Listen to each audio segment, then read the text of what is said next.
So good day everyone, I am Virgin Rose L. Hapasa and I am going to discuss the first part of our topic, which is the OSH practices in Masonry. So first, let's talk about the learning objectives. Identify the OSHA regulations relevant to Masonry work. Select appropriate PPE for specific Masonry tasks.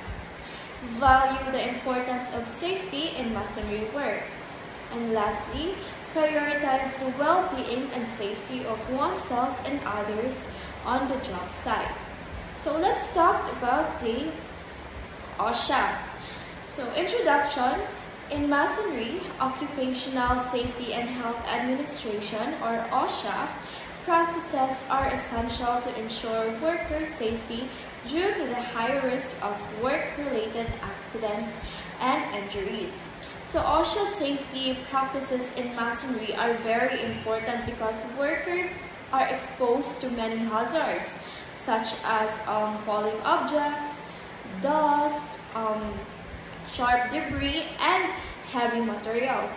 So by following OSHA guidelines, workers can reduce accidents and protect their health. So it's very important to follow this regulation and guidelines of OSHA so that our workers are safe and sound.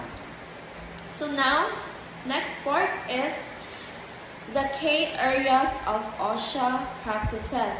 So first is personal protective equipment, or PPE. So we are all familiar of what is PPE, diba? We already used some of these materials or protective equipment during our carpentry ni Sir Donggon.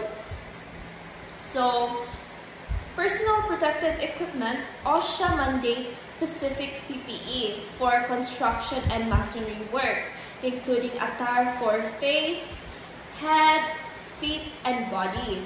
Requirements can vary based on the job assignment. So just like what it said here, requirements can vary based on the job assignments.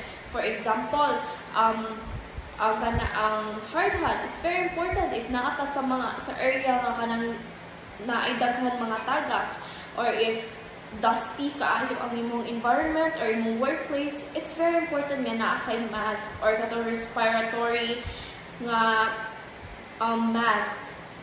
So one of the main requirements is the proper use of personal protective equipment. So each type of PPE has a specific purpose, just like what I said earlier, na ay specific purpose. Ang mask, ang goggles, ang hard hat, ang boots. For example, hard hats protect the head from the falling debris and electrical hazards, while safety goggles keep dust and small particles from injuring the eyes. Next part is the head protection. So hard hats are crucial to protect against falling debris, just like what I said earlier. These are the parts of PPE na mention na in general ganina. But here are some parts. Head protection. Hard hats are crucial to protect against falling debris, electrical shocks, and contact with stationary objects. So regular inspection for cracks and dents are necessary, and bright colored helmets enhance visibility. So na-mention po din mo sa kang Sir Donggon, or diri Japon nga subject ni Ma'am Bayotas, but I mean si Ma'am Bayotas Japon ang teacher but different subject. Na-mention na mo po dito sa discussion na mo last is na ay mga different types or different colors ang hard hats, which is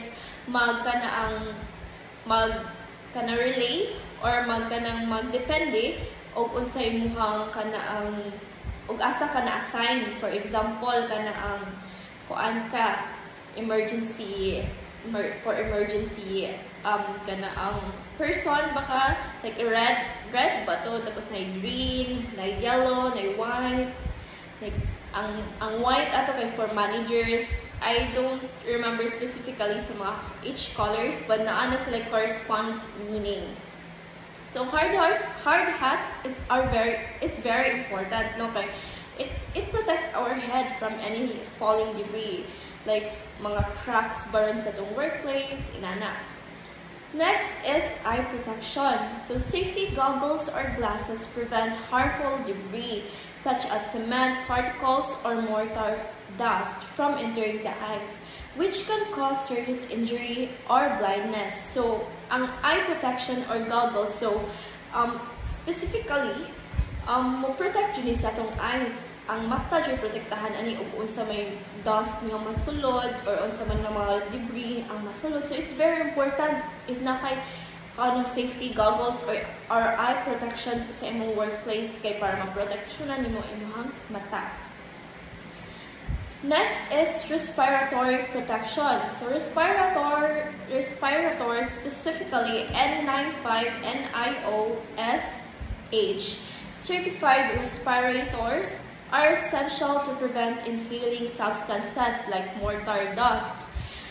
Proper fit testing, training, and cleanliness are vital for compliance and protection against crystalline silica exposure and other harmful chemicals. So if naamang gani dust na mapunta sa itong mata, of course, napoy dust na musulod sa itong mga ilong.